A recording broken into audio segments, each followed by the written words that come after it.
ओम नमो भगवते वासुदेवाय नमः। जय श्री राम। हिंदू धर्म ग्रंथों के अनुसार वरुथनी एकादशी के दिन श्री हरि विष्णु की पूजा की जाती है। यह एकादशी लोक परलोक में सौभाग्य देने वाली मानी गई है। वैशाख महीने के कृष्ण पक्ष की यह एकादशी सब पापों को नष्ट करने वाली, सौभाग्य तथा अंत में मोक्ष देने वाली मानी जाती है। कहा जाता है कि कुरुक्षेत्र में सूर्य ग्रहण के समय एक मन स्वर्ण दान करने से जो फल मनुष्य को मिलता है, वही फल वरुथनी एकादशी का व्रत करने से मात्र प्राप्त हो जाता है।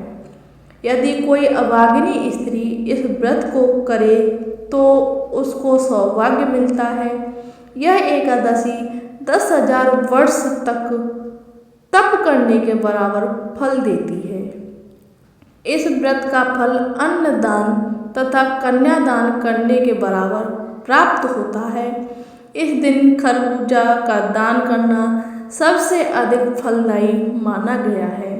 जो मनुष्य लोभ के वश होकर कन्या का धन लेते हैं, वे प्रलय काल तक नरक में वास करते हैं या उनको अगले जन्म में विलाप का जन्म लेना पड़ता है। जो मनुष्य प्रेम एवं धन सहित कन्या का दान करते हैं, उनके पुण्य को चित्रगुप्त भी लिखने में असमर्थ हैं। उनको कन्यादान का फल मिलता है। तो आइए अब सुनते हैं वरुथनी एकादशी व्रत की कथा। यह व्रत सबसे पहले किसने किया? तो आइए सुनते हैं वरुथनी एकादशी व्रत कथा। धर्मराज युधिष्ठिर बोले, हे भगवान, वैशाख महीने के कृष्ण पक्ष की एकादशी का नाम तथा उसकी विधि क्या है और उससे कौन से फल की प्राप्ति होती है, सो कृपा पूर्वक कहिए। श्री कृष्ण भगवान बोले, हे राजेश्वर, वैशाख महीने के कृष्ण पक्ष की एकादशी का नाम वरुथनी एकादशी है। यह सौभाग्य को देने वाली है। इसके व्रत से मनुष्य के समस्त पाप नष्ट हो जाते हैं और अंत में सुख मिलता है। यदि इस व्रत को एक अभागिनी स्त्री करती है तो उसे सौभाग्य मिलता है। वरुथनी के व्रत के प्रभाव से ही राजा मानधाता स्वर्ग को गए थे। वरुथनी एकादशी के व्रत का फल 10 सहस्त्र वर्ष तपस्या करने के फल के बराबर है। कुरुक्षेत्र में सूर्य ग्रहण के समय जो एक बार स्वर्ण दान करने से फल मिलता है, वही फल वरुथनी एकादशी के व्रत के करने से मिलता है। वरुथनी एकादशी के व्रत से मनुष्य इस लोक और परलोक दोनों में सुख प्राप्त करते हैं और अंत में स्वर्ग को जाते हैं। शास्त्रों में कहा गया है कि हाथी का दान घोड़े के दान से और घोड़े का दान से भूमि का दान उत्तम होता है। उससे उत्तम तिलों का दान है, तिल से स्वर्ण का दान है और स्वर्ण से अन्न का दान श्रेष्ठ है। संसार में अन्न दान के बराबर कोई भी दान नहीं है।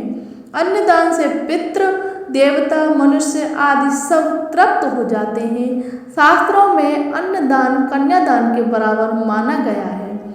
वरुथनी एकादशी के व्रत से अन्न तथा कन्यादान का फल मिलता है। जो मनुष्य लाभ के वश में होकर कन्या का धन ले लेते हैं, वे प्रलय के अंत तक नरक में पड़े रहते हैं या उनको अगले जन्म में विलाप का जन्म ग्रहण करना पड़ता है।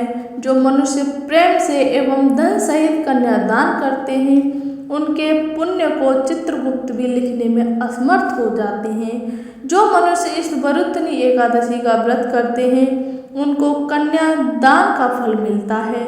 वरुथनी एकादशी का व्रत करने वाले को दशमी के दिन से 10 वस्तुओं का त्याग करना चाहिए। सबसे पहले कांसे के बर्तनों में भोजन करना, मांस, मसूर की दाल, चना, कोंदो, साग, मधु में शहद, दूसरे का अन्न और दूसरी बार भोजन करना, स्त्री के संग या अन्य किसी के साथ मैथुन करना। इन 10 कार्यों को दशमी के दिन से ही छोड़ देना चाहिए। उस दिन जुआ नहीं खेलना चाहिए तथा शयन नहीं करना चाहिए। उस दिन पान खाना, दातुन करना, दूसरे की निंदा करना तथा चुगली करना और पापियों के साथ बातचीत भी नहीं करनी चाहिए। उस दिन क्रोध, मिथ्या भाषण का त्याग कर देना चाहिए। इस व्रत में नमक, तेल तथा अन्न वर्जित है। हे राजन, जो मनुष्य इस एकादशी को विधिवत करते हैं उनको स्वर्गलोक की प्राप्ति होती है। इस व्रत के महात्म को पढ़ने से 1 सहस्र गोदान का फल प्राप्त होता है। इसका फल गंगा के स्नान करने के फल से भी अधिक है। संयम सौभाग्य का आधार है। हर प्रकार संयम रखने से प्राणी के सुख और सौभाग्य में वृद्धि होती है। यदि व्यक्ति में संयम नहीं है तो उसको द्वारा किए गए तप, त्याग व भक्ति पूजा आदि सब प्रभावहीन हो जाते हैं। जय श्री कृष्ण, जय श्री राम। यह थी वरुथनी एकादशी व्रत करने की विधि और कथा। आपको यह वीडियो अच्छी लगे तो इसे लाइक करें, शेयर करें और सब्सक्राइब करना बिल्कुल न भूलें। कमेंट में जय श्री कृष्ण जरूर लिखें। जय श्री कृष्ण।